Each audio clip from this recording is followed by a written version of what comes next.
Well, today we're joined by Cara Clairman, President and CEO of Plug and Drive. Welcome, Cara.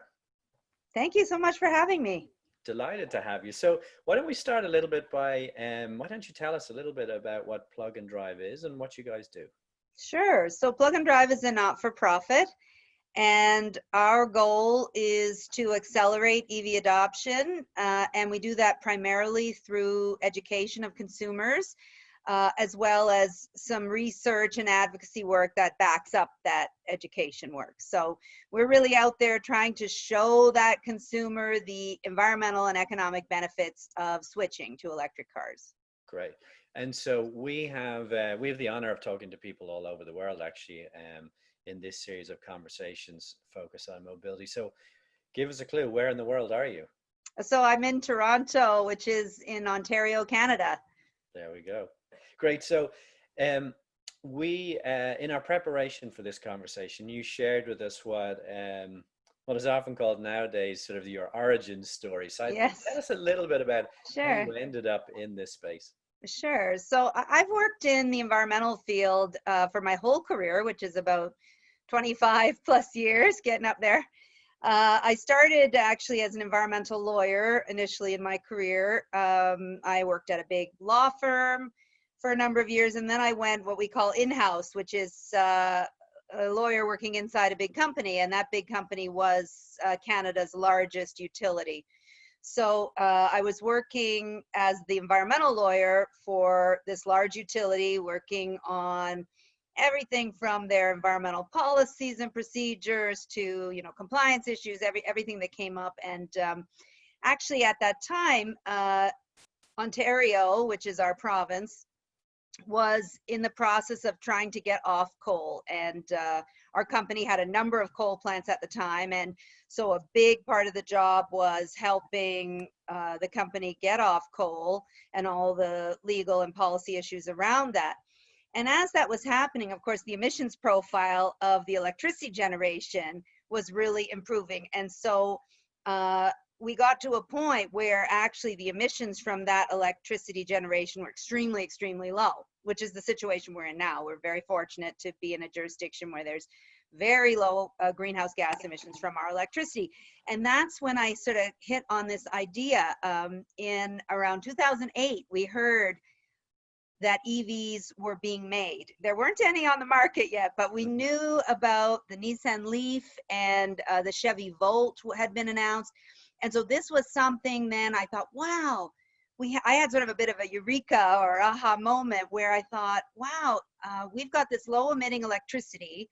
And if we could get people to plug in their cars at night, it's a winner, because Ontario actually had and still has a big surplus of electricity on the grid at night, which means we have a lot of excess that we can't store. We don't have anything to do with it. So typically we actually dump it into New York State or into Quebec at a loss every night. So there's an economic motivation to get more demand at night, and an environmental one, because that's when electricity was the lowest emitting, and of course that would be when it's convenient to plug in a car.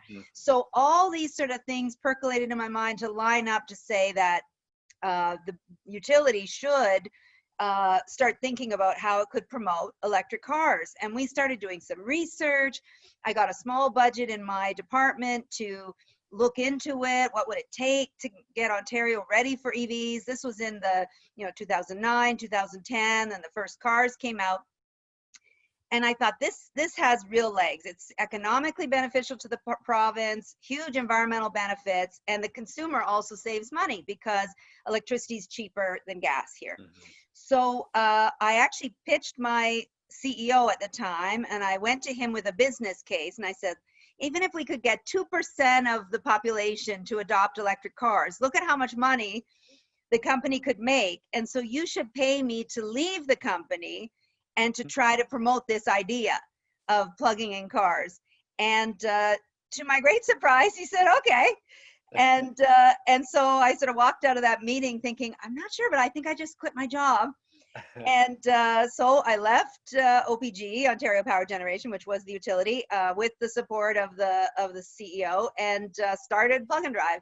And that was about 10 years ago. So it was very early days, but without his support, it never would have happened. Wow. And certainly, so I'm talking to you from California, and when I think, when I look out my door, there's Teslas and Leafs and Bolts and all Sure. sorts that I can't even keep track of all the different models. So Right. certainly visionary 10 years ago that you would, well, it was pretty Yeah, brave as it well. was definitely gutsy, I would say. Yeah. But I think that they saw the potential. Now, of course, we didn't know what would happen with the Yeah. car market. Turns out now, looking back, a lot of people say to me now, "Wow, your timing is so amazing with plug-in drive." And I was like, "Well, it is now." But 10 years ago, that's not what people said to me. They were like, sort of Gotcha. thought, "Are you crazy? Like, it's a niche. It's never going to be a thing." And so certainly there were a lot of naysayers at the time. Gotcha. But fortunately, the CEO could see the potential benefit. And because it was a large company, I think, they have the leeway to take a few risks like that. So he Hmm. was supportive. And, Right. and so we started out just with, we had one car and we would show it. We would take it to a parking lot or a mall and show it to people and give test drives. That's what how we started. And we realized, wow, the experience of sitting in the car and driving it is what people need, because they really had never seen it. They'd never heard of it. That's 10 years ago. I have to say, still to this day, that is key, because Yeah. people still don't see them a lot, not here in Canada anyway, or they don't know that they're seeing them, and they haven't tried one. Yeah. So So still, I would say we still need to do a lot of that sort of very early days education still. yeah. So from Trov's vantage point, we facilitate new mobility businesses launching Sure. and continuing to grow. So a range of different things, but uh, well, the range is actually kind of interesting. Everything from micro mobility, so scooters Hmm. and e-bikes, cars, certainly autonomous vehicles. What we have seen over the last 12 months in multiple geographies is a real push on the EV front. Hmm. Um, and so is it just that have we hit an inflection point, or is it just, are we getting towards mass adoption? Like what in your mind is actually happening? Is it just maturing? Is it as simple as that? I think it is a few things. I think, plenty more automakers with makes and models. That makes a Hmm. huge difference, because what we found in our research is many people are very brand loyal. Hmm. And so, and car buying is sort of an emotional decision. And so people would say, well, I'm waiting for Toyota, or I'm waiting for the BMW I want, or, they're not just willing to buy any EV. So there was that. There was also the battery range. So, the early cars, I had a 2011 Nissan Leaf, great little hatchback for zipping around town, not so great for a longer trip. And Canadians, and I'm sure it's true in a lot of other places, road trips are a big thing, and they can't really imagine using a different car for a Mm. road trip. They think this car has to do everything for them. So a short range EV, it put people off. They think, well, what am I going to do when I want to do that big road trip? And so at that time, we had to educate people, say, well, think about this car for the 98% of your driving, your commuting back and forth, your urban suburban commute, which is most people, by the way. Mhm. Our stats tell us that 80% of Canadians drive 50 kilometers or less a day, but the road trip looms large in their mind. Mm. And so it sort of, the education was, hey, you could do something else for that road trip: rent a car, take the train, lend your friend an EV and borrow their minivan. There's a Yeah. lot of ways around it, but people weren't thinking that way. Although Yeah. now we find young people think more that way, because they're accustomed to using different modes. They use Uber and car share and scooters and all these things. Whereas I think people sort of in their 50s, my age and older, it was like, this is the car. This is what I do. It has to do everything. I'm going to supersize it, and that's it. Gotcha. Yeah. And so it's been a real process. And I would say, so more makes and models, more large cars available. That's really helped. And I have to say, Tesla's really helped, because Mm. it's really helped raise awareness, because they are so well known. And on the downside, people think EV equals expensive. Mm. So that's one of the negatives. So we have to counter that message with, hey, there are a lot of brands that are not Tesla that are not that expensive. Yeah. Actually, I have sort of a related question. It always struck me, and I know Prius is not an EV, but it struck me in the early days when we saw Priuses and EVs, even the Leaf to an extent, the styling of them Right. tended to be reserved, let's say. Yeah. And then at People, a the lot of other, people don't like it. yeah, and then slowly you saw, we'll use Tesla as the example, like a performance EV. Right, right. And I suppose And the two you questions notice are, now the other brands, they're more creating just cars that look like they're mainstream cars that yeah, happen to also be electric, because those looks that you're talking about, the yeah, Leaf and the Prius, they were somewhat polarizing. Some people liked them, but a lot of people did not like them. And they're like, why can't they just make a regular looking car, yeah, that's electric? So most of the automakers are going there. You might even notice like BMW made the i3, which looked different. yeah. And now they're not making the i3 anymore, and they're moving towards just electrifying their existing platform of cars. Interesting. So it continues to evolve. Of course, it's for anybody looking back at this, it's early August 20, we're still 2020. Um, That's a long one, yeah, 2020. yeah. So that's the big question. So as you look forward and you think about, we're a couple of months, depending on where in the world, there are a couple of months into kind of understanding the implications here for Sure, mobility more broadly. But I'm intrigued to get a sense, or if you have a sense of, if anything has changed already in terms of our sure, behaviors related to sure. EV, and what you think might be in the future for us, given. Yeah, I actually think, as far as EV adoption goes, the pandemic with lots of negatives, that's a positive, is that I think it will encourage more people actually to switch.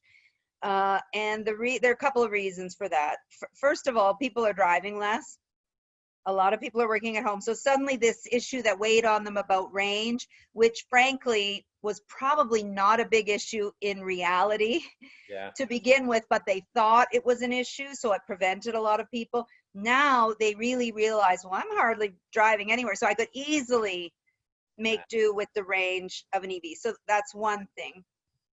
I think also what happened here in Canada and actually around the world, especially if you live in a large city like I do, there was a noticeable improvement in air quality during the early days of the pandemic, and actually to some extent still, because so many fewer people were driving. And we sort of went, wow, like driving really makes a difference to the air quality. I mean, you couldn't not notice that. And then I think, sometimes it's necessary for something like that to make you realize you play a part in the air quality of your city. It's not just like the polluters out there. It's like we're all doing it. And so I think a lot of people thought, well, yeah, I'd like to contribute to keeping the air quality good. And if I make this switch, I can make that contribution. And in fact, just coincidentally, a great study came out in the Toronto area, and I'm sure they've been done all over the place, showing how much the air quality improved and how much health benefits and cost savings for hospitals and all these things. And even like the impact of the pandemic, people in cities that were less polluted survived better. hmm, So we see the actual health impact of our actions, and I think it is going to influence what people do in the future. I think the one big challenge remaining is the upfront cost of an EV. And I think, you still hear a lot of people saying, oh, I love electric cars, for sure would like my next car to be electric, but I just can't afford it. They're just too expensive. And so we've been working really hard on a program for used electric vehicles and showing people that, let's say you can't afford a new EV, there are very affordable, very good used EVs on the market, and would allow you to get into the EV market. And eventually you buy a new one at some point, maybe when you're in a different economic situation. But that used actually provides a huge opportunity for people in a different income demographic to get on board with it. great. I mean, that's great to hear, right? I mean, it's got to be not least good for the environment. So I'm happy to hear you have an optimistic view that there's a Yeah. little bit of a silver lining. So Cara, thank you very much for your time. Really appreciate it. It's been a My fascinating pleasure. conversation. Thank you very much for inviting me.